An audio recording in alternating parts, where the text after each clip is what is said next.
How often should I change my strings? Well, here are 4 things to think about that'll help you decide. Is your guitar always going out of tune? Oh, I'm going to need to go to the tech to get my guitar fixed. No. Change your strings first. Over time, guitar strings get tired and they get stretched out and then they go out of tune all the time. So if your guitar is going out of tune all the time, it could just be the strings. How do the strings sound? Grab your acoustic guitar, play a big E chord. Now, if the strings sound flabby or dull, especially the low one there, if there's no sparkle to them, it might be time to consider changing the strings. Even the same goes for electric guitar, you know, but it's particularly obvious on an acoustic guitar with the sound. What do they look like? Now you can see this picture here is pretty gross. If they look like this, definitely change them.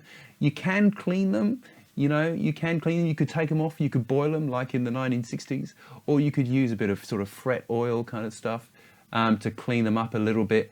But at the end of the day, if they look like that, it's probably time to give them a go. A big thing is, how much do you play? Now, if you're playing 10 hours a day, you're going to need to change them more often than if you're only playing an hour or 2 every single week.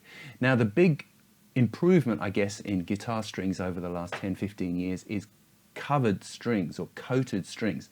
Those things last forever and they always sound fresh. I'd really recommend you give those a go. I know they're a bit more expensive than regular strings, but they do make a massive, massive difference to how often you'll need to change your strings. When was the last time you changed them? Well, if you don't remember, a great tip is always to get the packet that the strings come in and then write on it when you change them. Put it back in the case and then you'll always know.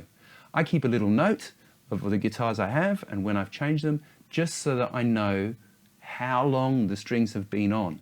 I also know which guitars I play more regularly, so that goes back to the last point. So if you need help in learning how to change your strings, check out this video here.